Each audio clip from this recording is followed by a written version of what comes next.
sweet. It's fine. The truth hurts.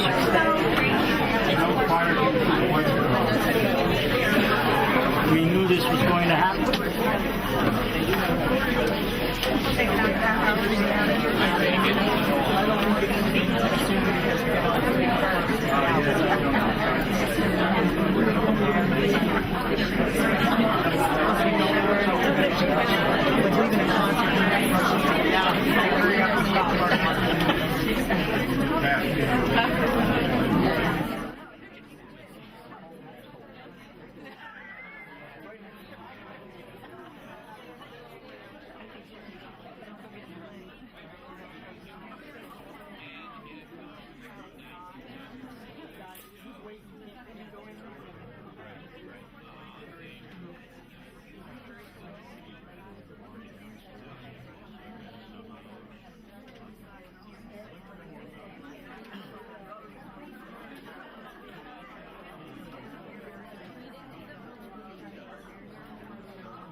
I need everybody to take the seat or exit. We have to begin our meeting. Give us a half hour like you did. Take 45 minutes. Good thing it's not a real fire.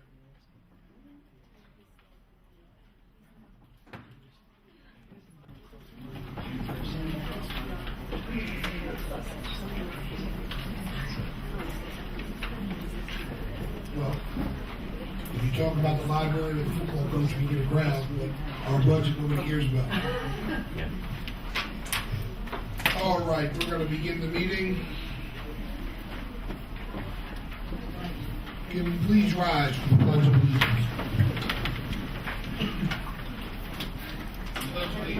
To the flag of the United States of America and to the republic for which it stands, one nation, under God, indivisible, with liberty and justice for all.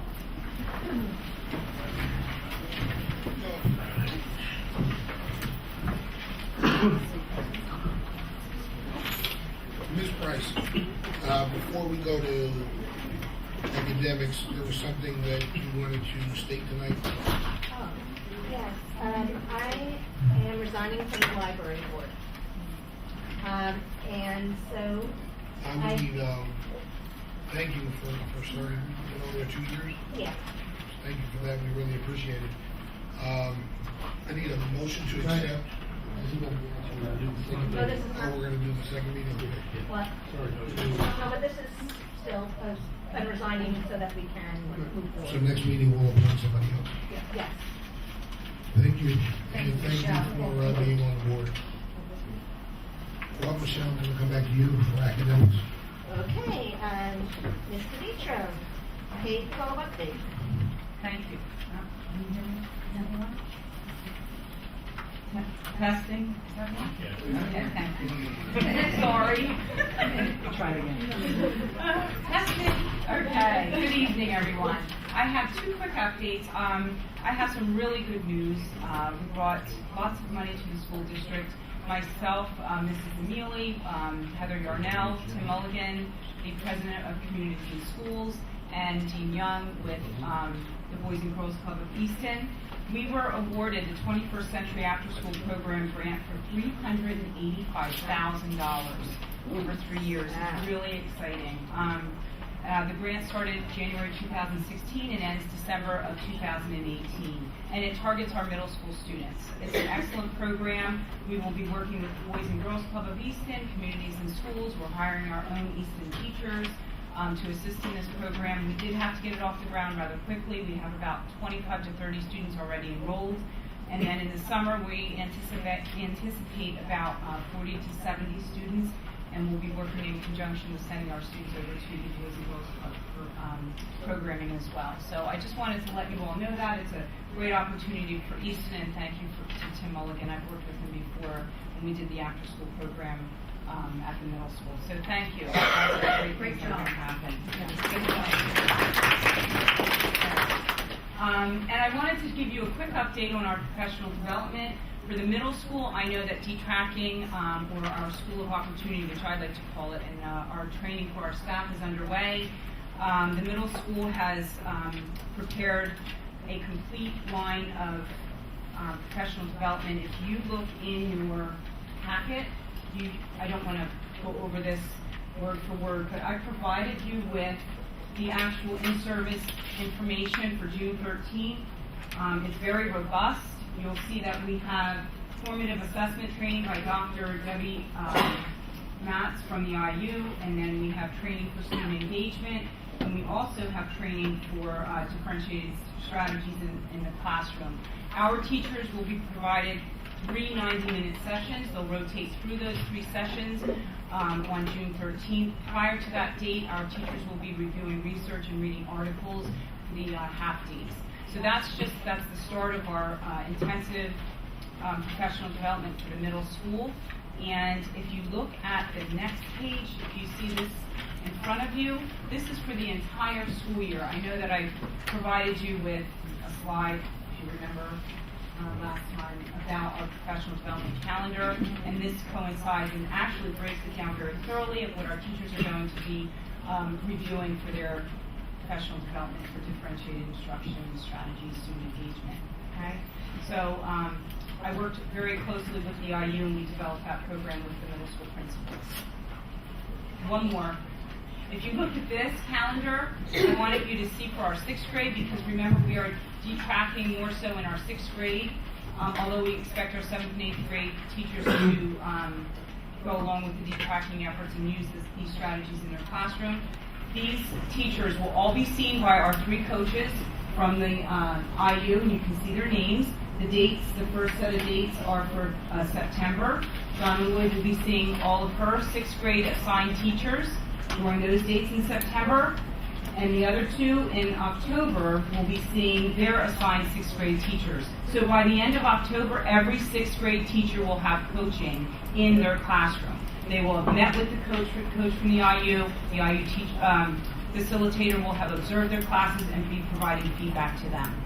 So it's very targeted professional development for those 6th grade teachers. So we've come a long way. We've done a lot of professional development planning. At the high school level, which is my last update, just wanted to let you know that,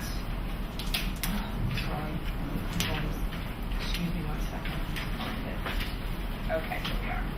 The high school will be reviewing their curriculum and making their necessary changes after reflecting on this year's curriculum, making adjustments for next year. The core subject areas, math, science, English, history, they will be analyzing the results of their newly formed common summative assessments. And all teachers will also participate in the Act 71 suicide prevention training. That's provided by Ms. Trinkle and the Student Services Department. That is required for grades 6 through 12. Our CPEC calendar and its completion for next year will be provided for you to review and board approved at the May board meeting, which is next Tuesday. Any questions? Okay, thank you.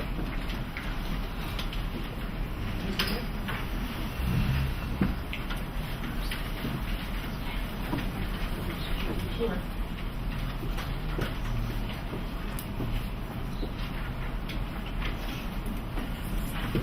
Good evening. Today I have a couple of things I want to share with you in terms of an update and the board briefing that I provided to you. I'm going to just touch on a couple of highlights. The majority of my time I really want to talk to you a little bit about the pilot programs that we looked at throughout the year and are recommending for your perusal. First thing I really want to share with you is that many efforts, much time has been placed on our redistricting efforts and making sure that students feel comfortable with their new environments, their new schools that they'll be going to. Each one of our elementary schools held an evening event for the families to come out, see the school, meet some of the staff, take a tour, do some activities. We also held day events, which were in the form of a field trip where the students went from the school that they attended to the school that they will be attending. And again, we're able to follow the school schedule, meet the staff, see the environment, ask some questions, and that went very, very well. Very favorable remarks. The kids seem to be excited. I'm sure there's still some apprehension, with change there always is, but all the feedback we received from those events was very positive. Additionally, we're spending a lot of time trying to make sure that we have as many of our kindergarten students, all students, but specifically kindergarten students registered prior to the beginning of the school year. As you know, that has historically been an issue for us, that we crop up with a full classroom or more of students who don't show up until after the school year begins. At this point, we have approximately 600 students registered. Our typical classes here in Easton range from the high 500s to the high 700s. So 600 is a pretty good target for this time of year. We tagged on to 2 community events last week. Last Thursday, the 12th, was United Way's kickoff to summer learning. And the Boys and Girls Club of Easton, as well as the Easton Community Center, both had events for that. And we tagged on to those 2 events to have registration available to our families. We registered approximately 50 students between the 2, so that was a nice turnout for us. So I thank our staff that helped with that. We had our Title I audit, our title audit, 1, 2, 3. That went very well. We did not get the formal report back, but all indications are that we exceeded our expectations there. There will be a few policies that we'll have to look at next year, but for this year, everything was in line. And many of our staff members were involved with that, as well as Heather Yarnell, who really orchestrates that whole process, so we appreciate her efforts there. And Leader in Me, as you know, we have 2 schools that are fully engaged in Leader in Me, that's Forks and Palmer, and they really spent the year learning about the habits and ingraining that into their school culture. We have 3 more schools who will be joining that mission. That will be Forks, Shawnee, and Tracy. They will start that process. They actually have started that process internally this year, but will formally start that process with the Covey representatives here in June. And our other 2 schools will be on board with that next year, so we'll have all 7. And the last thing in terms of updates is the CPEC plan, or the in-service plan for the elementary schools. The last June 6th through 9th, our elementary teachers have approximately 2 hours of in-service. Once the children go home, there's approximately 2 hours of time. During that time, we will be engaged in our laptop sales and trades that are happening through our technology department. We will be having cultural awareness diversity training within our 7 elementary schools. We have some curriculum brochures that we're working on as part of our report card and curriculum revision. So we're going to finalize those so that they're ready for the fall. We also have Leader in Me happening at our schools during some of those, the full days, June 10th, 13, and 14. We have a bullying awareness program happening at 5 of our schools, curriculum work at our ancillary departments as well. So there's quite a full schedule. I know one of the questions and comments, from teachers this time of year is how much time will there be for packing up my room and being organized? But because we gave out assignments a month ahead of time, because the move from Paxinosa to the middle school is all very orchestrated, most of that will be done ahead of time, so we can truly spend the time on collegiate learning. So that's a positive thing. Are there any questions on that portion? If you don't mind, I'm going to move right into some information on our curriculum process and adoption. In front of you, you have a whole stack of information. Feel free to take the books if you want them for any reason. If you don't, leave one behind and I will collect them at the end. And with me, I have Deidre Hakimi, who is going to speak regarding some of the curriculum as well. If you remember, last year, the 2014-15 school year, Mr. Steckel, in conjunction with our intervention team and Mr. Hess, looked at some materials. We piloted some McGraw-Hill materials last year. And one of the things when I was charged in one of my first meetings with Mr. Reinhardt was to expand that search to make sure that we weren't missing anything, to make sure that philosophically aligned with where I was coming into the district. So we expanded that search a little bit further. In doing that, I researched the major publishing companies. I reached out to their sales reps, looked at their products, and attended some. And from that process, we then selected the companies that we wanted to bring into our school setting for the year. I'm not reading my slides, so I'm just sorry. The 3 companies that we ended up going with were McGraw-Hill. We looked at Reading Wonders, My Math, and those were the 2 that Mr. Steckel and Mr. Hess really concentrated on last year. And we also looked at Everyday Math. We then looked at Harcourt, Houghton Harcourt. Their products that we explored were Journeys, Go Math, and Math in Focus, also known by other companies as Singapore Math. And then we looked at Curriculum Associates. Curriculum Associates really came to my attention, and I was impressed with their product when I attended a conference. And they shared with us Ready Reading, Ready Math, and iReady, which is an online-based piece. What happened after that, selecting those materials, is I had the representatives send all those materials to each one of the schools, so they had sets and kits of all that available at each of our 7 elementary schools. And then we started the training in the fall, in August. All of those 3 companies, all the products that you just saw were in service, if you will. We spent 2 or 3 days in August during the fall in service, having them meet with each representative and really talking about each product. Throughout the year, we continued on with some trainings, and last year with Mr. Hess and Mr. Steckel, they also had trainings for the Wonder and My Math portion of it. Due to a variety of reasons, we came down to two companies, McGraw-Hill and the Houghton Mifflin Hardcore Company. Quite frankly, the representative from the other company that we were looking for kind of dropped off and didn't follow through even on the early commitments. Not to say that they're not a great product, but for us it didn't work out. And so we pushed that one to the side where we had somebody that was at least paying attention to us at the onset. So we really came through and spent the entire year perusing and looking at and studying these materials that you see before you. The Wonders and Journeys were the two reading products, and Math, My Math, Go Math, and Math in Focus, or the Singapore Math as that one is known.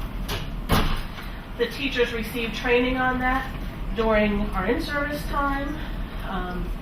We had some of our 7:30 curriculum meetings dedicated to that. They had some grade level conversations, feedback amongst the teachers. We asked them, and you'll see in a little bit later a very full slide, we asked the teachers to rate each of the products based on a scale of protocols that I asked them to look at. The principals all looked at the products, kind of weighed in on their opinion. As you know, we're working with this consultant from Step by Step. I asked her opinion. Greg Hess, who is our liaison with our interventionist, he and I called around to different districts across the state and a few connections we had out in Harrisburg to see, what the pros and cons of each of those products were. I will share with you, and I may be jumping ahead of myself, I will share with you that it was a tough decision. Our teachers did not come out overwhelmingly in support or against one product or the other.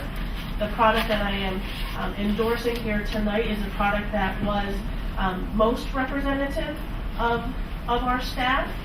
I will also be very transparent and tell you that the products that I'm recommending, third and fourth grade, pretty much hands down for reading. Math, I would say K through, pretty much hands down. But our reading, the Journeys, was a preferable for some of our lower grades, K and 1. Really liked some of the product within the Journeys series. So it really came down to trying to look at all those pieces that I just mentioned. If you go ahead and the slide, the next two slides that you really can't read, this was in a checklist. I crunched it in here so you could at least see. These were in a checklist format for the teachers. And so they met as grade levels and kind of rated all these criteria and then submitted that to me to see which they would prefer. And this is where I'm telling you it really didn't come out overwhelmingly strong for or against one. The product that I'm endorsing was probably about 60 to 65% versus the other might have been in the 40-30 range.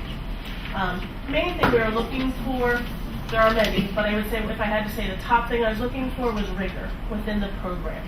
Continuity within our curriculum, alignment to the expectations that we have as a district, as well as the state, but really looking for raising the rigor, holding kids' feet to the fire to find it within them to stretch a little bit further than we maybe asked in the past. And the second slide there is similar but for reading. And at this point, I am going to ask Deidre to come up and say a few words from the teacher's perspective as well as parent. Her daughter is one of our students in the school district, and so she's doing this from the homework end as well. Good evening. I'm Deidre Hakimi, and I'm a fourth grade teacher at Shawnee. Let's see. We'll talk about the McGraw-Hill My Math pilot. I was fortunate enough to pilot actually both programs Ms. Castle was talking about. So I was able to use both programs. The My Math pilot for 2 years in my classroom, and this year focusing on the Go Math. So I implemented both. I was hopping back and forth because I really enjoyed the My Math, which came first. I attended all the in-services and received all the manipulatives and those things. And I have to say the My Math gets the kids up right into it, out of their seats, learning, excited. The Go Math was sort of in the seat, lessons really focused in a book, sort of kind of reminded me of high school math a little bit. So I was really fortunate enough to really enjoy the My Math. The lessons are focused for teachers and really rigorous. They adhere to the Common Core alignment. It offers many practice pages, leveled lessons, leveled adaptations, numerous assessments, formal and informal and oral as well. And it supports the gradual release of responsibility, the I do, we do, you do, which elementary teachers are being trained on currently. So this, the lessons in the book goes hand in hand with this model, which is scaffolding instructions. For students, it allows students to think critically. One great thing, normally problem solving is it's like a separate entity. Problem solving is embedded in every single lesson every day for the My Math, which was great. There's fun writing, problem solving. They would have like a comic strip where they would have to look and write their own problems and solve it for something we can incorporate into math centers. The online digital component was excellent. There were lessons online. Teachers could show an intro to mix up their lessons a little bit to get the kids ready, or to use as a reteach. There were online 3D manipulatives as well. And the home-based learning was great for a parent. If a student is absent or on a trip or even a snow day, teachers can assign a specific assignment and the students can complete that online. If a student needs extra practice, students can assign specific problems for that day. If they weren't getting a certain skill, they can assign some extra problems online as well. And parents can also get the homework pages online. A lot of parents would call or text and say, oh, my son forgot his math book, what can I do? So they can go right on there. I can post what the assignment is, they know where to locate it, and then there they have it. So that was all the pros for the My Math pilot, which I definitely recommend. The Reading Wonders, I went around and talked to a bunch of different teachers about this, and most of them were in favor of the Wonders reading. One teacher said it touches on every standard, has so many materials to offer. So instead of spending hours and hours researching here and there and online and going to all the resources we have, it offers so many right in the program. And there's also a great mix of nonfiction, fiction, poetry, which we need now with the Common Core standards.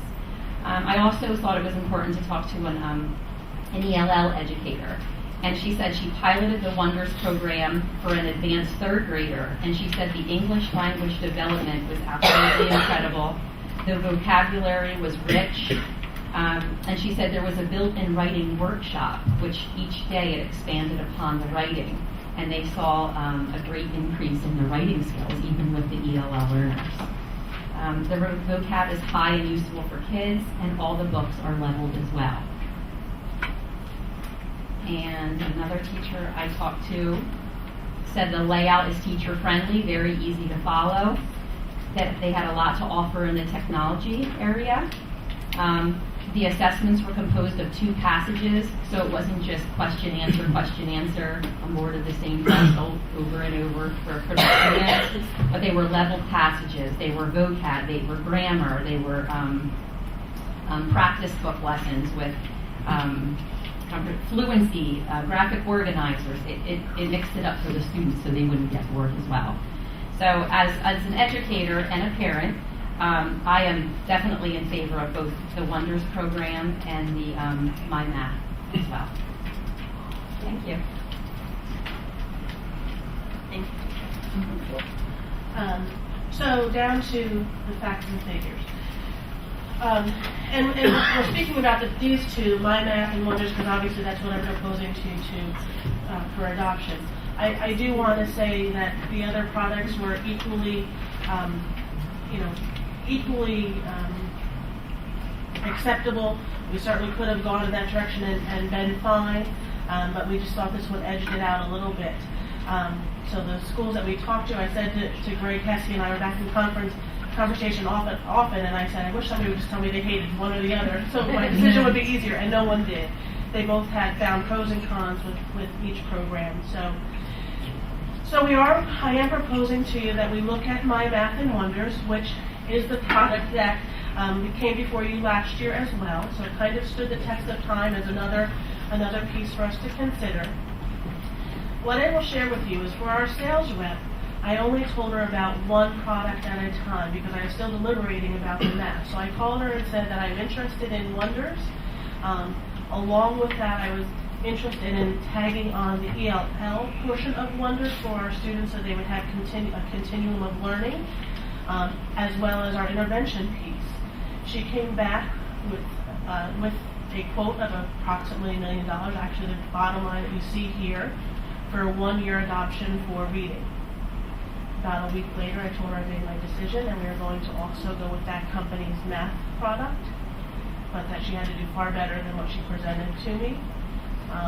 Greg sat in a meeting with me and thought of some things that I hadn't, and basically came back with 6 years of product, meaning the workbooks, all product, out for 6 years for reading, for math, for ELL, for interventions, the technology components. You'll see that I also provided you a professional development plan in there, everything for the same $1 million. Greg was sitting at the table, and I had already asked her about deferred payment, and he said, well, we don't want to pay any interest on that. So that was kudos to him for coming up with that one. She came back with no interest, which is highly unusual. We also talked, there was a set of books that they weren't going to throw in, and they threw them in for the 6 years. So, what I will say is, from our perspective, it's a pretty good deal that the same figure that they gave me for one product 1 year held true for, in essence, 4 products, 6 years, same price, at a deferred payment. So that is my recommendation, is that we consider these products. If you look at the next slide, we did talk about how we would fund this, because even with the deferred payment, it is a hefty price tag. I recognize that. You do need to know that in both curricular areas, it's been close to or over 10 years since we've done an adoption in these curricular areas at the elementary level. So we're looking at our Title I budget, our KTO budget, which we have for 1 more year, and our curriculum and instruction budget. We've also talked about utilizing some of the funds that we've had in our current year's budget to start to supplant that, and then next year's budget as well. Any questions? No questions at all? Can we ask questions? At the end. At the end, yeah.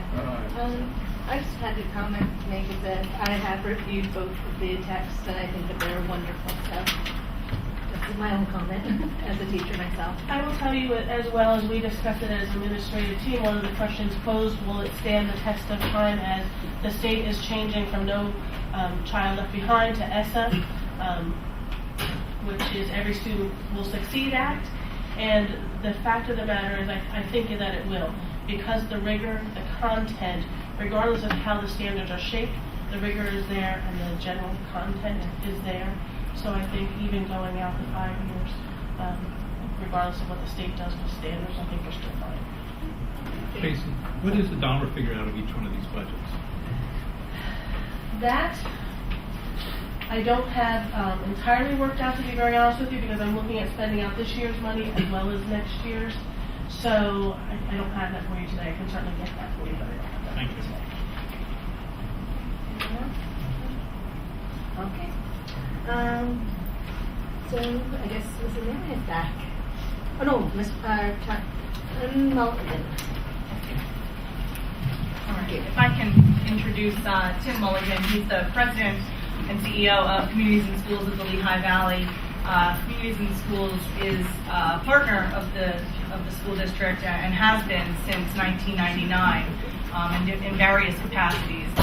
But Tim is here this evening to share with you their annual report through Communities in Schools, some of the services and programs that have been provided to students here in Easton. And then I will share out with you the proposed contract for next school year. So, thank you. Thank you. And again, thanks for the opportunity to be here tonight. This is actually the first time I've been before the school board. As Mr. Neely said, we've had a 17-year relationship here with the Easton Area School District. For those who don't know, Communities in Schools is involved in a number of different ways with the Easton Area School District.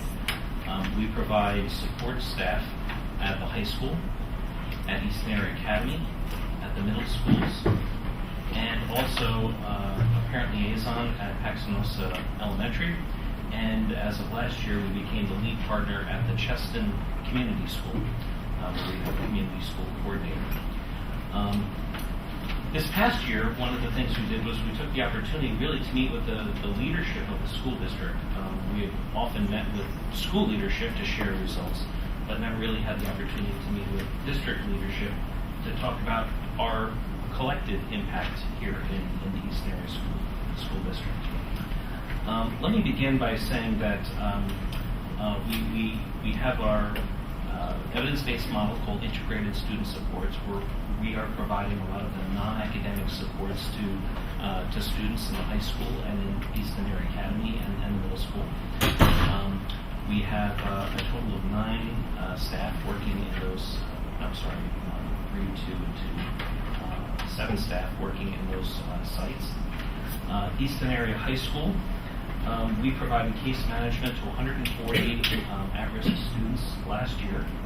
And of those, some of the outcomes were 88% of students did achieve their academic goals, 83% of students achieved their attendance goal, 90% of students achieved their behavior goal, and 96% of those at-risk seniors that we worked with graduated on time.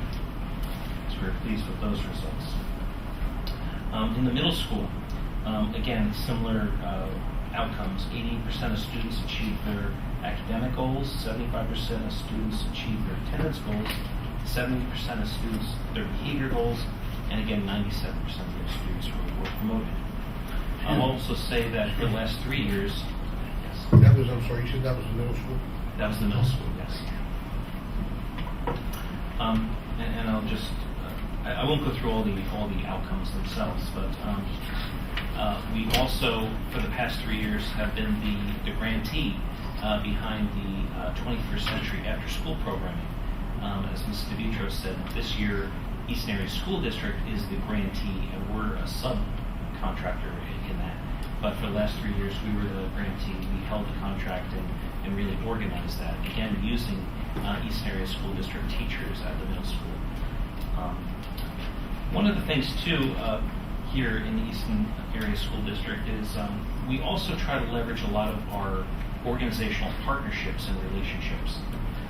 We have 58 corporate and community partners that we utilize in those school settings. And I'll just give you one example. Olympus is a relationship that we've brought here. Through Olympus, we have brought groups of students from, again, the high school, the academy, as well as the middle school, sometimes groups of 10 for career and STEM field trips, exposing these students to a corporate setting, exposing them to seeing STEM in action in a corporate setting. And those trips have really been wonderfully received by students and also by the teachers here in the school district. As I said, too, not only we're leveraging partnerships, but we're also leveraging a lot of resources. Through our national organization, for instance, last year, Communities and Schools of the Lehigh Valley, we are one of 165 community school affiliates throughout the country. We were selected in a grant process by Giant Foods, Ahold, to provide 3 years of support to a full-time staff person. So one of our 2 full-time staff at the middle school is sponsored 100% by Giant Foods, and that's a 3-year grant. Not only that, which again was a $225,000 grant, but over the past 4 years, we've actually brought a collective $1.5 million when you consider the 21st Century grant, which itself was worth $1.1 million over 3 years. But we brought an additional $375,000 worth of services in one form or another, again through career services, Easton CDBG funding that helped some of our career work, Crayola, Two Rivers Health and Wellness, a grant through Equilibrium, and so forth. So I just want you to appreciate that you may be paying us for some of our services, but we also take great pride in being able to leverage all those additional funds that we bring into the school district. And if I could just say one more thing. We work in 5 different school districts around, so we get to see a lot of school districts and how they operate. And I will say, the easiest and most comfortable relationships that we have are here in the Easton. And for one reason, you understand the needs of students, from top down, that students need those non-academic supports in order to succeed. We don't have to convince anybody here of those needs. And so when we bring our services, they're very well received. And so we're very grateful for our school leadership and the partnerships through Mr. Koch and through Dr. Simia and our principals and all the wonderful support staff that we work with in the school district. So at this point, I don't know if there's any questions. No, thank you very much, Tim. And as Tim said, there's a great deal of services that go into the contract that you have before you, and services that we as a school district are very fortunate to have here for our students.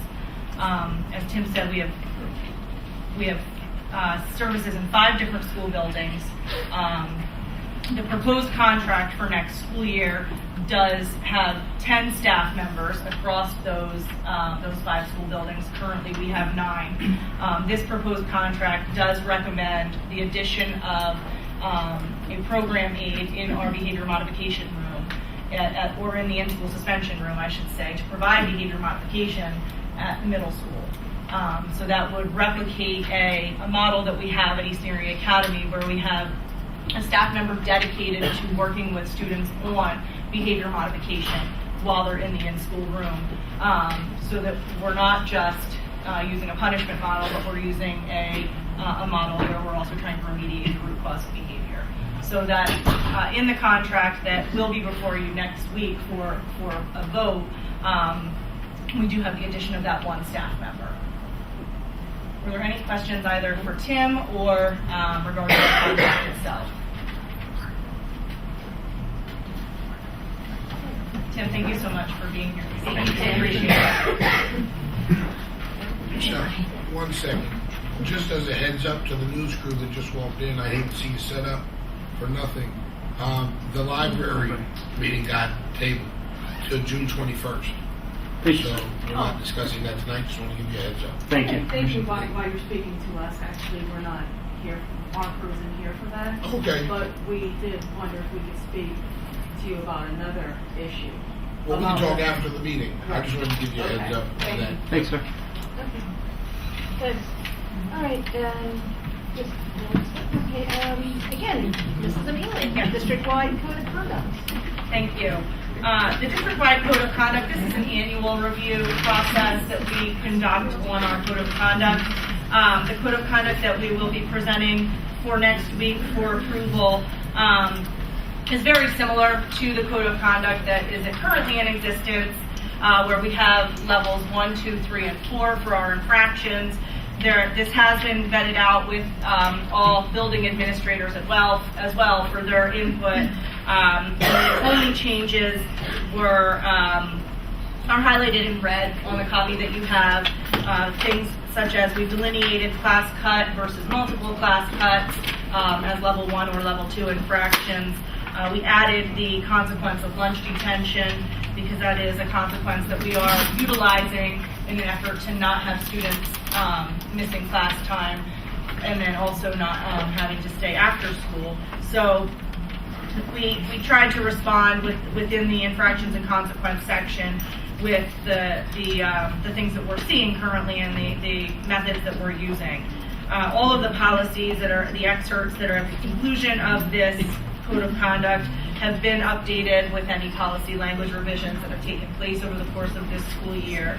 But this is just an annual revision, so I wanted to bring it before you this evening. The one thing I will change, though, prior to bringing it before you for a vote, is that on page 4, Paxanosa Elementary School, we will have to change the address of for next year, as it will be at the middle school, but that is just a 1-year change. Are there any questions on the code of conduct? Well, we voted it, it's not next time, but we have to. For next week. Next week, yes, okay. Yeah. Just wanted to make sure about that. Yep. All right, Mrs. McIntyre, digital learning. I had asked Ann to come this evening and present on the digital learning that's been taking place within our school buildings. We've really started to utilize a lot of things within the Google platform and Google Classroom, and we are looking to also implement student emails next year as well. So Ann is here this evening to give you a brief presentation. Please, thanks, Ann. I also wanted to say thank you for your approving of the lease last month. Our equipment has started to arrive and we're starting to get working on it, so we're in the process. Just a real quick overview of our digital learning plan. We are actually working on a long-term plan. I know Mrs. O'Neill, you talked about it briefly. Some things, if you look at, up at the slide that I have up there, we're sort of in the moving from the traditional instructional model, just everywhere in education, to a more digital age model. So we're looking at things like personalizing learning, which you can do very easily with laptops for every student. Also, anywhere and anytime learning. If students eventually, we can get to a one-to-one, hopefully, in grades 6 through 12. That's our long-term plan. You can take your laptop home and learn with you at home and do your work from home. Things like that. So that's kind of like a quick overview of what this slide is about. Google Classroom I'm very excited about, and I'm sure most of you probably have heard me talk about it. The best thing is, and I know we've seen all kinds of vendors. There's Canvas and Schoology and lots of learning management systems, but Google Classroom is free. And it's working very well for us. And it's not everybody using it yet, but we're sort of getting there slowly. But these are just some of the things you can do with Google Classroom. And I have Jen Goodyear here, who's going to talk to you in a minute about what she's doing. She's a teacher in the 5-6 building. But some really neat things that you can do with Google Classroom that we couldn't do in the past. And it's one of the reasons why we're also looking at student email. And this is Mrs. Goodyear.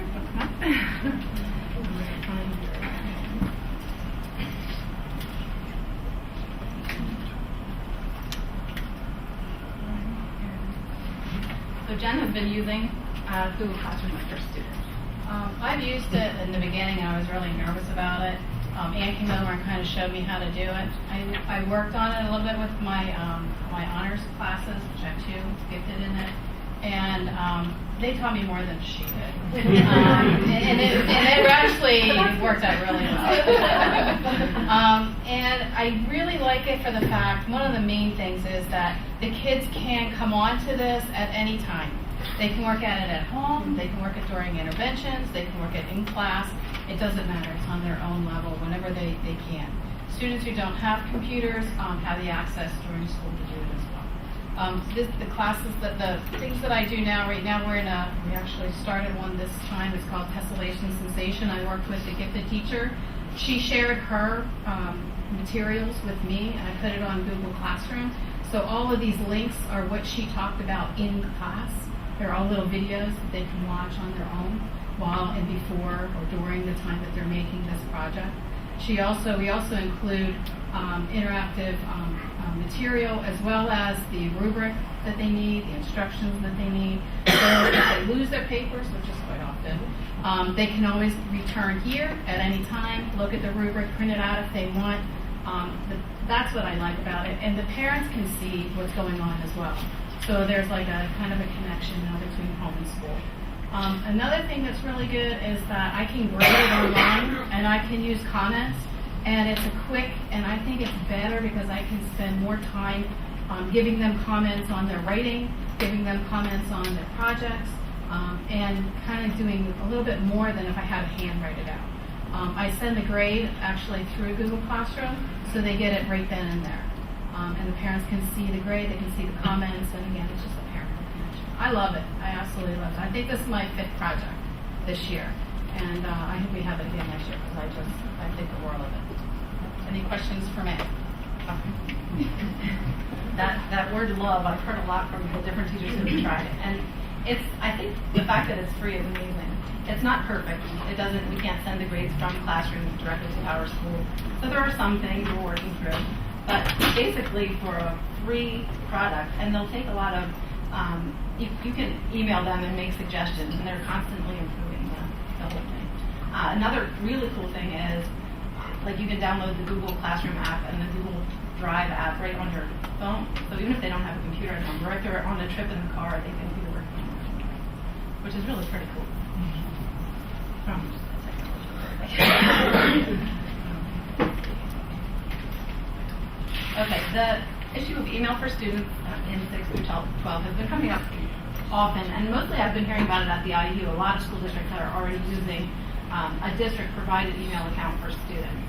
And the reason we are kind of looking in that direction is because it would really supplement Google Classroom. If a teacher gives an assignment, it will automatically put that assignment into a calendar for the students. So if they have 6 different teachers throughout the day, that student could see all the different assignments from those teachers all in one calendar. And then they would get little reminders of when things are due. It's kind of a way that we've learned to manage ourselves as adults, and I think for students to be able to learn that themselves at this age is a really big plus for them. So the email and calendar access, and we already do have the capability of email, it's just turned off right now, so we're just going to make that active for 6 through 12. And I have a really quick Yeah, question. sure. So when you're in 12th grade and you have an email through the school, Yeah. and I know because we have this a lot at Lafayette, they get discontinued after they Right. graduate, yet they use that as Right. their application and when they're coming out and all their information. So how long are you going to? So we haven't decided that yet, since we don't, I would assume it would be at least a month or 2 after the end of their time here, so that they can organize. There's not a really easy way, at least not that I've found, to take all of your emails in bulk and transfer them to another email account. And the teachers are asking me how to do that also. So it's one of those things they're going to have to kind of go through, take what they really want, and copy it over, over time. So I think There's going to be an alternative email before you get your grades. Right. That you have to provide us with an alternative email so that that gets done quickly, because Right. that is a problem. I mean, Right. I know that happens a lot in all these other schools that are. Yeah, it's something we're definitely thinking about and we'll have to kind of work out, and it definitely have to be in touch with those 12th grade students so they know what happens at the end. It's great. Also, our acceptable use policy currently does support the students having email.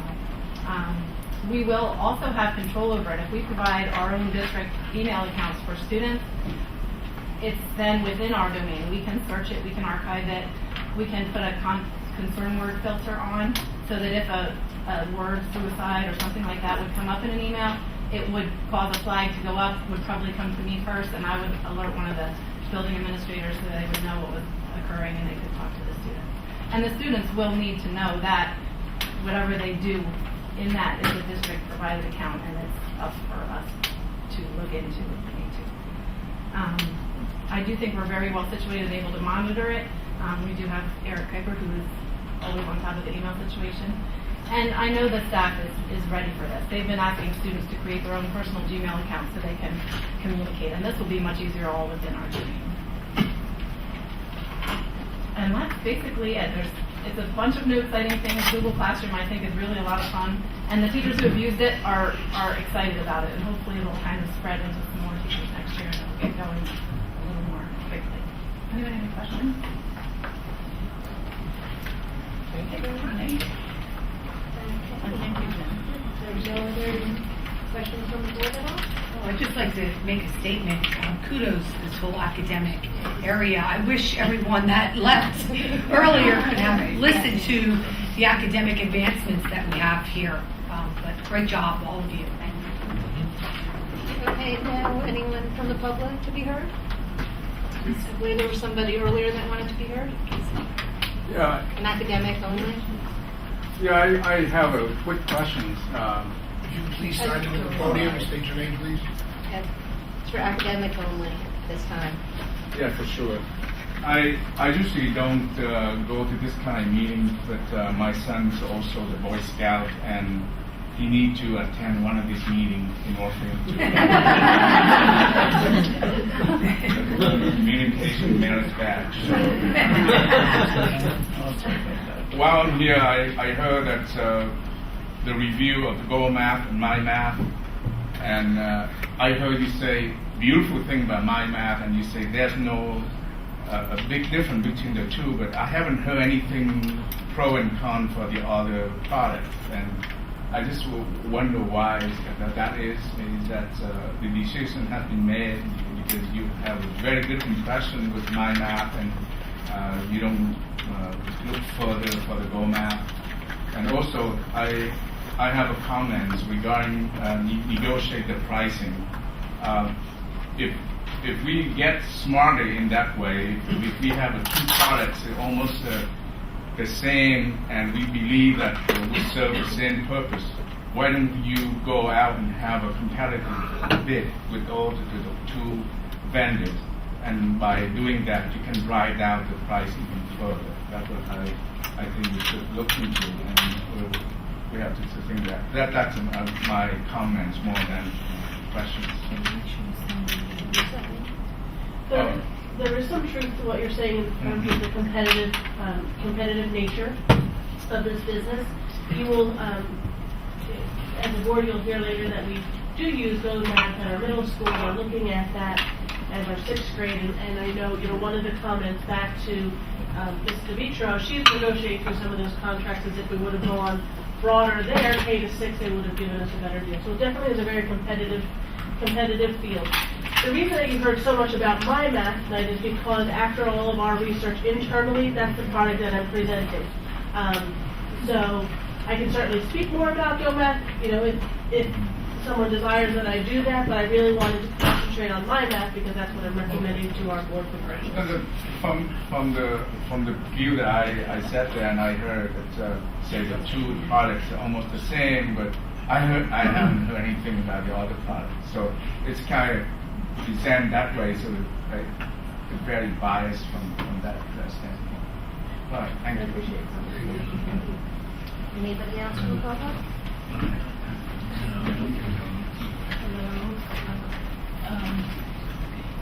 I'm Lynn Alexander, middle school president, PTA president, and vice president of area council. I'm diversity and inclusion, and I'm elected again next year. You get to have me nag you all over again for another year. I'm actually, I think this would be for you, Mrs. Piazza. I did get some questions as part of that piece, the diversity and inclusion piece, on the support classrooms at Cheston. Just to get an update, because my understanding is that some of those classrooms, we had the impression they would be staying at Cheston and they will be moving to PACS. And the question came up because in some cases, as you know, with kids with special needs, transition is a big issue. So for example, there's a particular student who would have been at PACS at Cheston, would be going to the middle school, would be going to, after construction, would then be going to PACS, and then would then be going to the middle school. That's a lot of moving around for this little one. So I just wanted to sort of put that out there, ask for an update on the status of that piece of the redistricting, but also put out there, obviously we're coming from a point of advocacy and sensitivity on the fact, and I know that you're, I don't have to tell you of all people, you know this and you get it, but just that the transition piece of it is hard for a lot of our kids. So I did say that I would come and during this part ask. So when you're talking about support programs, I think you may be asking about some of our special education and IU programs. However, there are some students, and some of those programs have been shifted from one location to another, and I'd have to defer to Mrs. Velocity on that. There are, however, a couple of students who are identified as learning disabled or have a I don't want to say a typical, but a great level of support within our own that are being programmed for Eastern Area School District, not the IU. There are a handful of cases that the parents have reached out to us that we are considering based on the medical need or the specific need the child may have. And if that need cannot be met at the redistricted school, then we're considering what those options for the child would be. But I think the case that you're specifically talking about has to do with the transition of some of our IU classrooms and programs from one location to another. Right, and I don't want to specify as any specific, it's just that just to give you an example of that it's a lot of bouncing around, a lot of movement, not to focus on any. For some of our students, for our students who really need to be considered, we are looking at them as individuals and making those decisions with the child study team at the school and their parents. When we're talking about a program that is a full program, for example, an autistic support or a life skills program that moves from one building to another, that becomes a little bit more challenging because the service is only provided at certain locations. Okay, I mean, just an update to see where And we're at. And a You know, lot. as the voice for some of our parents, I would suggest that they reach out to Mrs. West Could or they, I mean, myself, they could do and we that. can We've had them. answer Yes, for it. and yes, and your name, I mean, I usually say, I think that's your go-to, but I did say for, you know, the general good, we would bring it up. So thank you. And I also, the other point is I do appreciate the Community in Schools program. From, you know, the middle school point of view, we are very excited that program kicked off. You know, my kids were looking forward to it, so, you know, I just thank you for that. Could I just ask, and maybe Alyssa, you'd be the person to be able to quantify, how much altogether would you believe that the Community in Schools program is bringing to us in terms of dollars and services? What would you determine that figure to be? It'd be, over the course of the past few years, it would be in excess of $1 million. And that would be services that they're bringing to us that the district is not funding. It's not So fun. that's in excess of what the district funds. They are bringing additional resources in excess of $1 million. And then they also provide scholarship opportunities and other services that aren't directly coming into the district but are directly coming to our students. Right. So I just so the board has a kind of a larger picture of the kind of support and services that we're getting for our investment in CIS. It's you know, it's really almost an unbeatable set of circumstances for what we're giving them and what our kids are getting back for the kind of support and opportunities. So really appreciate it. All right, well, in summary, there's a presentation, a K-12 update, a presentation from Mr. Tim Mulligan about communities in schools, and we're going to be voting on the contract next time. And we have talked about the district-wide code of conduct, and that's going to be voted on next time. And we also will be talking about voting on the curriculum next time, right? Yes. Okay. And that's... Thank you, Mrs. Price. We're going to move to number 3, policy, Mr. Vanderberg. Thank you, Mr. Limbone. We will first hear from Mr. Nitro and Mr. Cup regarding policy 217, graduation requirements or the revision of graduation requirements. Does everyone have a copy in front of them, just so you can see the changes that we've made? Sure. Everybody should have Yes. that. Okay. So the only change that we had to make to the graduation policy is beginning with the class of 2017, students must achieve proficiency on the keystone exams in biology, algebra, and literature, or successfully complete the project-based assessment in that respective content area. Of course, if students have difficulty and it's reviewed with the principal and the superintendent, or the superintendent's designee, that, based on extenuating circumstances, that student can actually be exempt from this requirement in order to graduate, so that students aren't not graduating because of these tests. I don't know if you wanted to speak any Yeah, further if you all on that. recall, I did the presentation to talk about, basically how our test scores have improved greatly in the areas of algebra and biology. The need to have this level of accountability, but also the need to continue to support our students. We are prepared to carry this out in terms of support and resources for the student body to meet this improved standard, which was the standard up until February 20th or March 3rd. It was the standard, and because it changed, we want to be able to maintain that. And then the caveat since the meeting, I think into great consideration for the young man and his mom who spoke at the meeting and brought up some very good, salient points about effort in the classroom and things of that nature, and we certainly don't discredit that. So the caveat being what is listed as Mr. Beecher reviewed with you folks, that upon principal's recommendation, the superintendent would be able to exempt that. And so those extenuating circumstances will be worked out at the building level, and that recommendation will be made from the principal to the superintendent.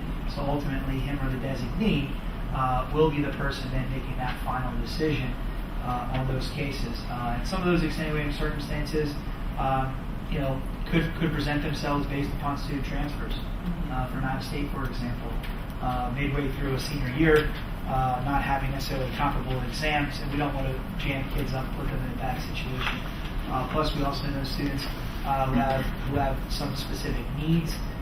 We have plans in place under their IEP to address those considerations, but there are also students who may not have those supports in place, and we will then make that decision when the time arises.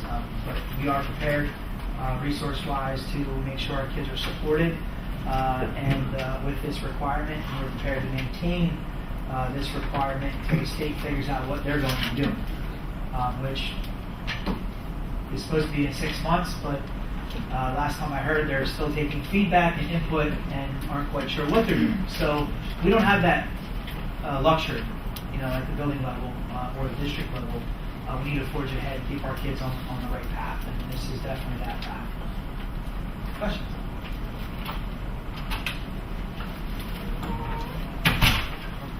Thank you. I will now turn it over to Mrs. Neely and Mrs. Trimble for policy 210.1. I'm going to turn this right over to Mrs. Trimble. Okay. Good evening. Thank you for allowing me to speak today about a new policy, Policy 210.1, as Mr. Vanderberg mentioned, use of standing order emergency epinephrine in naloxone schools. I have to tell you that preparation for this policy began early this school year in the fall to reach the point that we're at today to present this policy for its first review. I've attended trainings at King's Pride to work with local school district policy, as well as to review procedure and legal recommendations for this. We've also worked collaboratively with our school nursing staff, our school district physician, and our solicitor's office. And so we've also engaged in consultation with Lehigh Valley districts in the same position to kind of guide our response as school districts in need in our community and the rising epidemic in our community. So I will go through and summarize. You have the policy. I'll just summarize some key points for you. Administration and description of the medication is commonly known by its brand name, which is Narcan. Medication, this is a medication that can reverse an overdose by opiate drug, which could be heroin or it could be prescription pain medication. It's not specific just to heroin, although that's what we're kind of seeing in the community today. The goal and use of naloxone in the school setting is to restore respiratory efforts and preventing death while awaiting emergency response personnel to arrive and transport to the hospital. Naloxone reverses the binding of opiate drugs and allows the breathing to begin. It only blocks opiate receptors, so if there are no opiates in your system, it has no effect whatsoever. Naloxone has shown no negative side effects after use. And the efforts of naloxone are temporary. Once the drug is administered, it acts within 1 to 3 minutes and lasts up to 30 to 90 minutes. With that being said, it can't be abused, nor can it cause an overdose if there are opiates in the system. It has a shelf life of 2 years, which means at the 2-year mark, it would expire if we would dispose of it properly. Works rapidly and is easy to administer. Our current existing procedure for emergency response and CPR protocols would be utilized in the event naloxone is necessary. Any individual that is administered naloxone will be transported immediately to the hospital for evaluation and supervision, which is part of our protocol. And the new CPR standards for American Heart Association. So there are different methods for use for naloxone, but with guidance from our school district physician, we will be moving with the nasal spray. Certified school nursing staff and administration will be trained to administer the nasal spray under this policy. With that, our school nurses will receive an in-service from our physician in June on the 13th. They will also, and they're required by license to complete a training offered through the Pennsylvania Department of Health, which results in certification to administer. Our school district administration will receive the same training, resulting in certification. Once the policy is approved, I will be able to complete an application on behalf of the district to receive naloxone kits at no cost. 4 districts, which is happening across the state of Pennsylvania. So that's just kind of a snapshot of what you see in your policy right now. Just a question regarding cost. What is the typical fee for the kid, and is that something that they're just doing now, and then we have to assume the cost, or do you see that being something ongoing? That was a question that came up at King Spry at my Learn in service. And I have it here, and I don't quote me at the price. I think it's anywhere between $40 and $50 per kit, which comes with two nasal sprays. The impression that we're getting from even our local county resource is that this is not going to go away as far as funding. And there are pharmacies nationwide that are, which is where I would apply initially for the grant. I would also seek assistance from Northampton County. Lehigh County has provided kits to 9 of their 10 school districts at no cost. So I will be looking to do that once policy is approved. No, I was just curious. I'm hoping not to expect this to be going through them. Right, correct. But I was just wondering how. And what we would also hope is that, obviously we wouldn't have to utilize it, but we prepared in case we had to. Local law enforcement and EMS in our community are well equipped as well with that. Most AED equipment now is also coming with Narcon right in it, in the event that there is an emergency situation. Thank you. You brought up something that I was going to ask you about in terms of law enforcement being trained on Narcan. Is the school resource officer going to be covered under this policy as a designated administrator? Okay, I had to think about that. Yes. Also with that, some of our high school has a former police officer who's trained through his local municipality in law enforcement. But yes, that will be covered under our policy as well. There is no training that's required. We're moving in that direction for further coverage for our school personnel. And our nurses obviously required for licensure for sustaining their license. But we're moving in that direction so that everyone kind of feels more comfortable and treated and understanding of the need, essentially. Is that the nasal? Is that the most common way to administer? There are or two. Or is that just what we feel more comfortable with? I'd say that most school districts are moving in the direction of the nasal spray. There is an auto injector, which is kind of like an EpiPen. We have discussed it at length with our physician and feel that the outcomes are very similar, and that you're avoiding a needle stick, which is less invasive. So that's why we've chosen to move to the nasal spray. Any other questions? Thank you. Thank you. All right, thank you. Any public to be heard on policy agenda items related to what you just heard? Hearing none, I will go ahead and say that these two will be moved to board meeting for proper approval. Thank you, Mr. Vandenberg. Number 4, buildings and grounds. Mr. Armida is not here this evening. Letter A, Mr. Simonetta, summer projects. Okay, I just wanted to, we had hoped to bring more detailed information to the board tonight for some of the summer projects that we want to undertake this year. But obviously, some of the major initiatives this summer, Paxanosa renovations. Our staff are moving Paxanosa to the middle school. We're moving 5th grade to the elementary schools. So we really didn't want to undertake too many projects this summer. What we have on the horizon is a high school vestibule. We talked about upgrading the entranceway. And again, in June, I'll provide formal information asking for approval to move forward. But we're looking at about an $80,000 to $90,000 ticket on that upgrade for that vestibule. We're looking at 1801, the Ed Center, upgrading the entranceways with doing the keys and doing more swipe access. That's in around $22,000 to $24,000. We're looking at Mr. O'Malley has been researching security screening for the first floors at all the buildings. And as a preliminary estimate, district-wide, it's probably about 170,000. So one of the ideas may come that we just attack the elementary buildings the first time. That's about 60,000. Obviously, the middle school and high school, much bigger. And finally, the sprinkler system at Forest Elementary. We want to come to the board and request that we enhance the repair on it. In other words, we don't want to fix it the way it was, because what happened can happen again if we just replace what broke.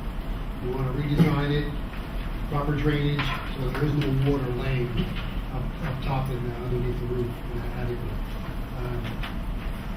Minus the insurance reimbursement, it's probably going to cost us about another $80,000 to do it the right way. And I will be coming $80,000, and I will be coming with the recommendation that we move forward, and that we do have money in capital reserve for these types of projects.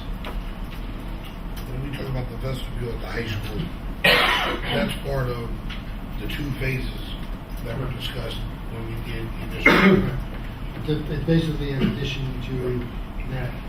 So I mean, it's not a surprise. It's what we discussed 2 years ago, but now it's just time to do it. I'm going to make that clear. Is there any other questions? Yeah, can you go back because Well, you're going to bring that up, the drawings and everything at the next meeting? When we did phase 1 of all the vestibule upgrades for the elementary schools and stuff like that, we talked about addressing the campus and the high school. We just wanted to get that, that holding area that we have now at the high school. We wanted to get that underway and get something in place for the first phase. This second set of doors in that lobby was talked about back then in phase 2. And that's what we're looking to do.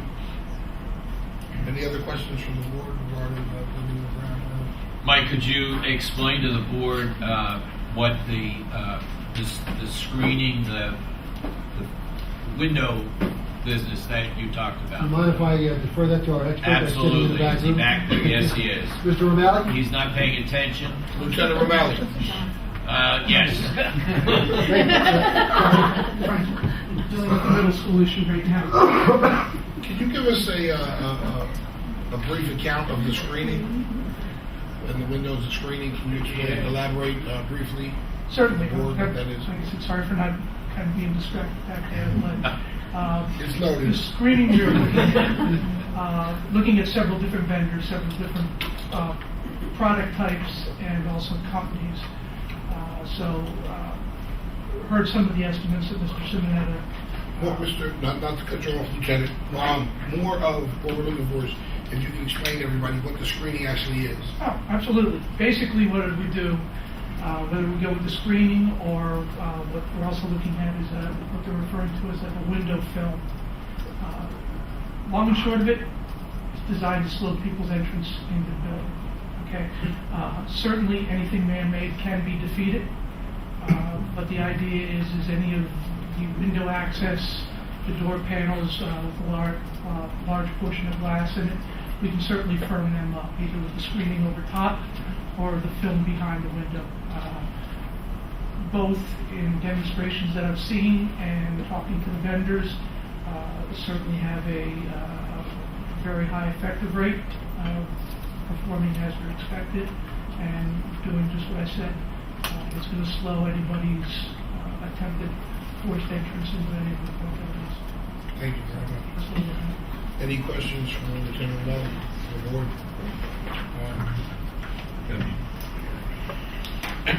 Is there anyone from the public who would like to be heard on building and ground agenda items only? Hey guys, you know me. I got a smile on my face. Mike Hollenbach. It's good to be here. So I'm a firm believer that if you make time to make noise, you need to make time to come back and say thanks. So I'm here to say thank you for listening to us. Actually, since last November, we certainly wish there had been more discussion concerning the Paxonosa open space. I would say it's still a little hard to see how thinking creatively about Cottingham offers a better solution. But again, we thank you for listening to us and even putting up with me and our email barrage that one day. So, yeah, what we're choosing to do is we're choosing to trust you and actually entrust our community to you. That includes our children, our families, our neighborhoods as you continue to move forward.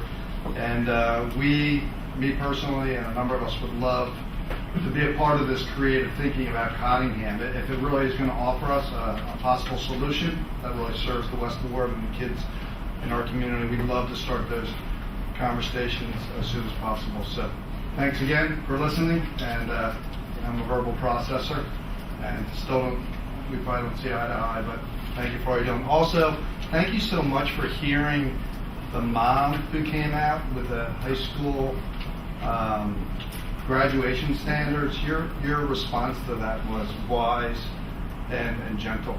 So I didn't expect to hear that. I thought that was pretty cool. So thank you. So just an update. We spoke about it. I mean, if there's any further discussions in the West Ward, we will, the district would, and we'll reach out. Just at this time, I think we want as soon as possible. We don't know if and when that conversation is going to come. So I just want you to know that in case you don't hear a while, you don't think that we moved on. That's just not there right now. Yep. But if it does happen, we will reach out. Okay. Cool. We'll be around. Thanks. All right. Thanks for all you do. We appreciate it. Thank you. Anyone else on building and grounds agenda items on? Seeing none. Number 5. I'm sorry. Summary. We just got updates. Mr. Simmons had a groundbreaking at Paxton City is June 9th at 9 a.m. I'm trying to navigate my calendar. June 9th at Paxton at 9 a.m. will be groundbreaking on a very good project and something great for those students in the West Ward. Number 5, finance, Mr. Fatal. Thank you. Tonight we're going to have a presentation from Mike on the budget for this year. Okay. And the importance of that budget, I just think so everybody understands, is he's presenting with preliminary. We talked about numbers back in January because we had to. Tonight's the preliminary, which then when we go to the second meeting is to at least adopt the preliminary, which then becomes available for public review. And can be changed up until the final. Yep. All right, so there's 3 major changes since the last time we spoke about this budget. One was we received word that we are going to receive more basic education funding for this year, which will then transfer to next year. So with that, we looked at our budget and we felt it was appropriate to add additional staff for next year for the purpose of reducing class size. So what we're looking at, when I presented in February, we're looking at 4 additional staff. We're now looking at 7 additional staff. And that would be placed where appropriate and deemed necessary by the administration. The other important thing to know, I'm not going to talk too much about the library, but given what's transpired and that the information that came to light over the last month, that they are no longer required to be under our index. They will not be part of the approval for the general operating budget of the district. They will be under a separate fund, and we will just approve their budget or not at whatever they present or whatever the board deems appropriate, and that will be a separate agenda item. Whereas before, we approved their budget and it's part of our index for collecting taxes. It's going to be a separate resolution for collecting taxes from the library. So, what occurred essentially is, even with the addition of staff, we're taking the library out, that reduced the total budget. So, the total budget is coming in at $142,850, or under a 3% increase. 2.7% increase. The index is 3.1. The index is 3.1. So Well, the index on the tax rate is 3.1. Right. The expenditures. So, Well, you're looking at a 2.7 increase. 2.7% on the dollar amount. Correct. Before you leave off this page, Mike, I have a question somewhat concerning. It was in 2011 when the only ones left are myself and Bob, but when we came on, we were told that the state gave a large amount of money, 1 year, maybe 2 years, and the district at that time just went hiring crazy. It just hired. And unfortunately, the money got pulled back, and we ended up having to lay staff off. Now, I'm all for hiring teachers and decreasing the class size.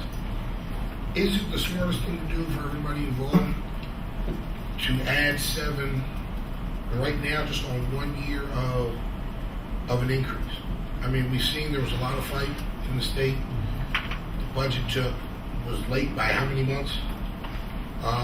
What happens, and my only concern is we have this money, we hire seven more staff members, and then next year we don't get that money again, or worse, we're reduced even lower than where we're at before we got that increase this year. Then what are we supposed to do, lay teachers off again? So I guess, should we wait to see a pattern, or should we wait to build our funds up a little bit before we... All good questions. And I'll let Mr. Reiner talk to you as well. But as far as budgeting, the increase that we're getting is a lock for this year. The increase that I'm projecting for next year, although it's already being presented as another increase, I'm still only counting on the base amount from this year. I'm not adding to that for the 16-17 school year. So this budget assumes we're going to get steady funding for the next year. That's why I feel comfortable. So if we hold flat, we can still maintain the staffing level. Correct. If we go up, good. Right. If we go low, if they take back, then everybody's in that vote to do something. But we felt it was very important. Over the years, all the staff that we lost, and with the class size, especially at the lower levels, the elementary levels, we felt it was important to pull back as much as we can. I agree. I just want to make sure we're doing it. And to call some of your concern, I feel comfortable because the 16-17 projection is basically flat 8, even though we've already projected to this year.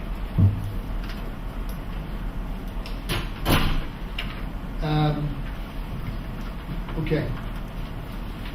So again, the same thing. We talked about this. The major items: driving increase, pension, Social Security obligation, and contractual salaries.